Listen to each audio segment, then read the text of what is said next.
Jadi ini dengan Paman Muhammad, kami sekarang itu lagi ada di rumah beliau di YN. Kita mau tanya-tanya sedikit dulu mengenai kehidupan beliau.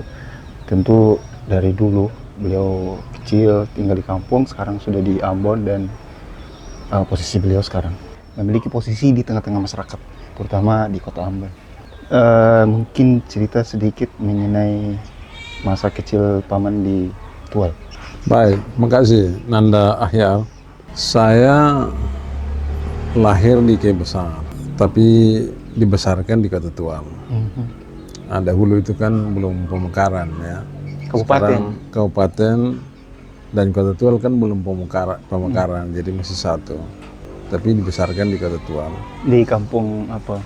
Kampung Wafol ya, sekarang namanya Wafol Desa, dusun Wafol ya. Tapi SD, SMP, SMA, semuanya di Kota Tual. Jadi pendidikan saya pendidikan umum ya, sekolah umum. Bukan dan madrasah. Formal, bukan madrasah. Oke. Terus pendidikan non formalnya tentu dulu itu kita masih ngaji Di kampung lah. di kampung ya, ngaji di rumah. Terus binaan-binaan dari orang tua ya. Kan memang kita kan keluarga besar kita itu sejak kecil kan dididik secara keagamaan Islam ya. Jadi ada hal yang saya dapatkan. Pertama, sejak pendidikan saya di Tual ya. Pertama, interaksi sosial ya. Sejak SD sampai SMP itu kan kita teman-teman sekolah itu semuanya, bukan semuanya ya, sebagian non muslim. Ya. Baik itu di sekolah dasar, SMP, SMA. Terus guru-guru kita juga begitu. Ada yang Islam, ada yang non muslim. Jadi dalam konteks hubungan antara sesama bersaudara ini sangat akrab sekali, muslim dan non muslim. Hal yang kedua yang saya dapatkan dalam masa pendidikan awal saya di Tual itu, satu sisi memang kita mendapatkan pendidikan formal, tapi juga kita mendapatkan pendidikan budaya. Apa itu? Pendidikan budaya. Nah, pendidikan budaya ini kita bisa bagi dalam dua kategori. Ada plus, ada minusnya. Ya, plusnya itu kearifan-kearifan lokal di wilayah kita yang terbentuk sejak kita kecil. Ya misalnya marenya, ain. Tapi kemudian minusnya ya kadang-kadang budaya melampaui nilai-nilai agama. Jadi budaya seperti lebih dominan daripada nilai-nilai keagamaan. Nah, itu yang kita rasakan waktu itu. Nah, kemudian setelah SMA saya ke Ambon. Jadi SD, SMP, SMA itu di wilayah UN situ ya. Berarti tidak ada basic madrasah pendidikan agama? Madrasah tidak ada pendidikan madrasah. Lalu hijrah ke Ambon, masuk ke Stein. Dulu namanya IAIN karena bagian daripada IAIN Alauddin Makassar. Oh, di SMA ambil apa? Kan ada SMA, fisika, ya. ada IPS. SMA saya ambil jurusan biologi. Oh, biologi. SMA saya ambil jurusan biologi. Tapi di kampus masih IAIN. Kampus masih IAIN, jadi IAIN cabang dari IAIN Alauddin. Oh, oke. Nah, kemudian dia bermetamorfosis menjadi Stein berdiri sendiri. Stein berdiri. Ya. Nah, kemudian sekarang berubah lagi menjadi IAIN. Yang sekarang ini? Iya. Maksudnya SMA kan biasanya orang ada yang mau kayak misalnya kedokteran, hukum, apa segala macam. Tapi Om kenapa masuk di sekolah agama? Karena saya sejak masuk SMA di Tual itu, saya mengembangkan diri untuk menghafal Al-Quran. Jadi selama 3 tahun saya di SMA itu sudah hafal 11 juz. 11 juz. 11 juz. Om mulai mau belajar menghafal dari SMA, bukan SMP? Bukan. SMP memang ada motivasi ke situ. Tapi mulai startnya itu seriusnya itu SMA. SMA. SMA. Tapi kan sebelum menghafal mengaji dulu. Om awalnya mengaji di mana? Saya mengaji sebenarnya Gurunya di mana? guru yang pasti tidak jelas ya. Awal-awal itu. Iya, jadi banyak guru yang menginjeksi Quran kepada saya. Ya, bapak, mama, kakak-kakak, paman-paman. Ya, Sempat bikin hatam. Belum sempat khatam dalam pengertian Biasanya selesai resmi, ya, 30 selesai. tapi selesai 30. Jadi kita tidak tahu guru resminya siapa, tapi yang jelasnya bapak mama ajar, kemudian om termasuk om Abi juga gitu aja. Nah itu, jadi saya lalu Jadi belajar ini di mana menghafal? menghafal itu saya belajar sama paman Di Larat. di Kampung Larat kayak Iya. bisa. Kalau saya paman, kalau Nanda Hyar memanggilnya kakek ya. Oh, oke. Antua nama Haji Abdul Moti. Abdul Mu'ad. Moti Ranyamtel. Haji Abdul Moti bin Haji Muhammad Said. Manusia Ranyamtel. Ranyamtel. Berarti paman ke Larat tinggal di sana untuk belajar Quran atau? Iya betul. Jadi saya lulus SMA langsung ke Larat karena saya sudah mengantongi 11 juz. Lulus SMA baru pergi ke Larat. Lulus SMA saya pergi ke Larat untuk menyelesaikan 11 juz. Oh, jadi sebelum ke Larat itu modal 11 juz dulu. Iya betul. Jadi ke sana untuk menyelesaikan. Iya. Menyelesaikan, tapi sampai di sana oleh guru disuruh pulang dari pertama. Pulang dari pertama. Pulang dari pertama. Berapa tahun Om di Larat? Saya di Larat 92 sampai 95. Pas 95 itu guru meninggal. Guru meninggal. Tapi tuntas, Om tuntas. 30. Alhamdulillah tuntas. Dalam kurun waktu itu 92 sampai 95 itu tuntas. 92 sampai 95. Wih, tuntas. Jadi berarti 3 tahun ya, 3 tahun. Masya Allah, luar biasa. Metodenya bagaimana tuh? Ya kita masih pakai metode tradisional ya. Metode tradisional artinya ya hafal semampunya lalu mensetor. Apa semampunya? Ke paman itu. Ulang-ulang. Berarti Om di situ tiap hari selama 3 tahun itu cuma makan, tidur, kerja. Ada kerja juga, melaut, mendarat ya, melaut dan mendarat. Jadi berarti Om menggunakan waktu menghafal di waktu apa? Subuh, malam? Malam, karena kan malam kan kita tidak kerja kan. Jadi ya malam atau siang juga kalau tidak ada kerja. Tidak sempat ke kebun atau ke laut. Kerjaan juga kurang karena kan ngaji di Larat itu kan ngaji sama guru tapi juga guru yang keluarga. Guru yang paman sendiri kan, jadi ada dispensasi kerja. Tapi saya saya tetap memposisikan diri sebagai murid. Jadi kita bagi porsi ya, jadi 80% kita memposisikan diri sebagai murid, ya kira-kira 20% posisi kita sebagai keluarga. Iya kan, kalau mengaji kampung ini kan tompi kabong, pi melaut. Kalau jadi kerja tambahan yang guru minta bantu. Kamu bikin juga? Saya bikin itu yang tadi saya bagi porsi itu. Sebagai murid kita harus ladeni semua.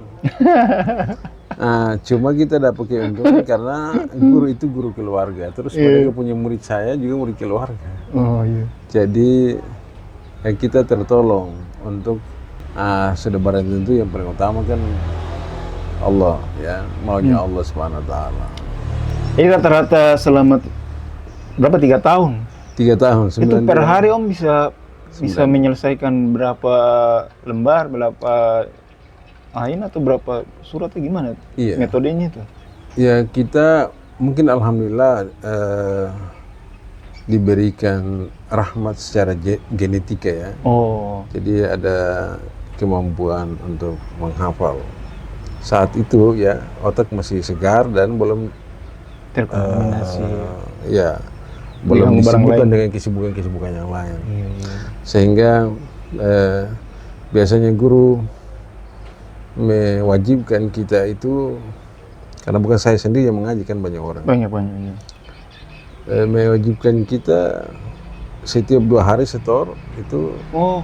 Iya, 2 lembar setengah setiap hari. Setiap hari? Iya. Banyak itu, banyak. Iya, banyak. Artinya itu yang ditetapkan oleh guru, tapi kembali kepada murid-murid kan. Iya, siapa punya kemampuan ya tentu disesuaikan. Ya, saya tidak memuji diri, tapi saat itu memang Allah masih kasih ya kemampuan menghafal yang sehingga meskipun ada kesibukan, mungkin kesibukan kerja, bantu guru ya, tapi tetap didorong juga oleh semangat untuk menghafal. Karena hitungan saya begini, banyak teman-teman yang seangkatan dulu kita dianggap bintang kelas. Tapi bintang kelas saya itu kembali ke kampung kan. Bintang kelas teman-teman yang lain itu mereka justru ke UGM ya. Iya. Ke UGM dan lain-lain kampus-kampus ternama. Jadi saya tetap punya perhitungan, jangan sampai kalau saya sudah memilih ke kampung harus ada sesuatu yang berhasil. Terus itu beliau wafat, terus lanjutannya bagaimana? Saya sudah selesai baru beliau wafat. Oh, sudah selesai. Iya. Dan beliau sudah kasih isyarat supaya cepat, karena kita tidak tahu, mungkin dalam waktu dekat meninggal.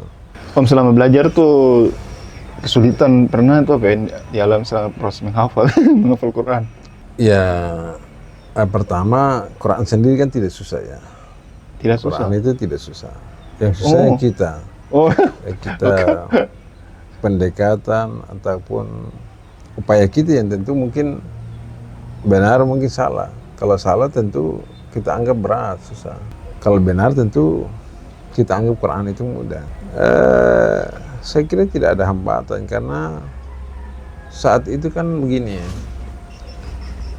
menghafal Quran apalagi di lingkup kita di sana itu kan dianggap suatu ibadah yang sangat super ya. Iya. Bukan hanya super karena memang agama memang super kan, tapi di tengah masyarakat kita di sana itu kan dianggap sebagai suatu unggulan gitu. Jadi saat pergi menghafal semua mensupport. Semua mensupport. Om ambil itu sebagai satu tanggung jawab juga, kepercayaan. Karena bukan hanya sekedar prestasi, jadi dianggap prestisi juga.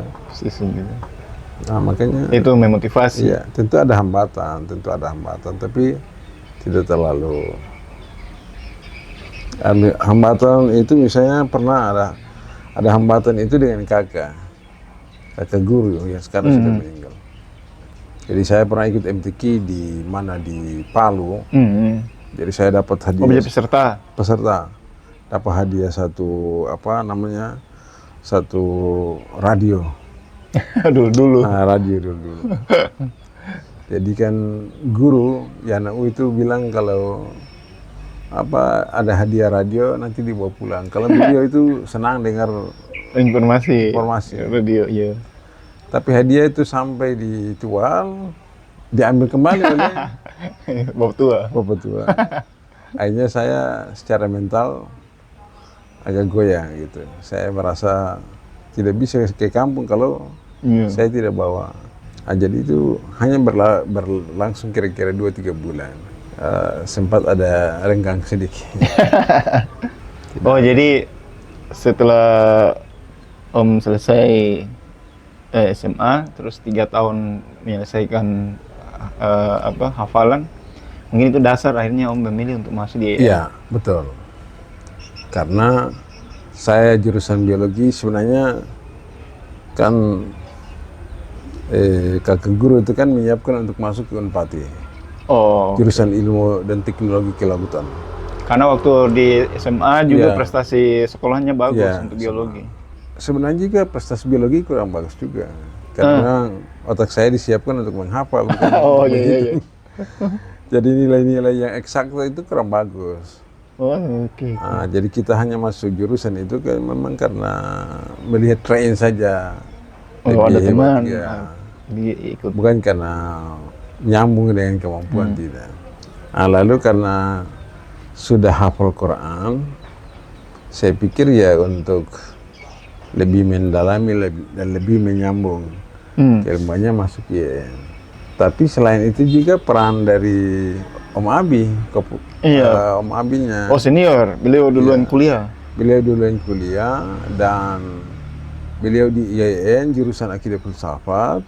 Nah, saya juga waktu itu masih awam, tidak memahami perguruan tinggi seperti apa. Om Abi bilang masuk saja di IAIN, ambil jurusan Akidah Filsafat. Oh. Jadi saya masuk IAIN ambil jurusan Akidah Filsafat. Awalnya saya pikir itu nyambung, ternyata memang nyambung, tapi cukup mengganggu juga antara ilmu Al-Quran yang kita hafal dengan jurusannya. Memang setiap hari kita diajak untuk berbeda pikiran yang ya Nanda Ahyar kan cukup tahu ya, di perguruan tinggi kan sudah pernah kuliah juga tahu bagaimana kita belajar filsafat dari filsafat Yunani, filsafat Cina, filsafat India, filsafat Barat, jadi cukup mengganggu. Tapi nanti belakangan ternyata ada manfaat juga gitu. Iya. Karena kita punya kepekaan menganalisa dan lain sebagainya, karena kita dibimbing dengan latihan-latihan berpikir dalam metodologi di ilmu filsafat. Waktu kuliah tantangannya cuma di situ tadi saja, bahwa dari awal paman kan penghafal Quran, terus masuk kuliah benturan dengan harus melatih untuk belajar tentang filsafat. Itu paman melihat merasa kesulitan tidak dalam proses perkuliahan mulai dari semester awal terus sampai selesai? Awalnya memang kita anggap itu sulit ya, seperti terjadi hal yang paradoks begitu. Tapi kita juga ya terpaksa harus menerima karena memang itulah yang diprogram oleh kampus. Ini program studinya. Kalau tidak begitu tidak jadi sarjana. Iya. Jadi memang ya kita tersandra juga dengan keadaan begitu. Iya. Tantangan lain tentu tantangan tradisional ya, pada umumnya untuk mahasiswa ya. Karena kita dari keluarga yang petani ya, keluarga petani. Jadi kendala biaya apa ya, basic ekonomi kan begitu. Jadi kita dari kos-kos ke kos-kos ya, dengan menahan lapar. Pada umumnya mahasiswa lah. Gitu. Hanya itu saja tantangannya.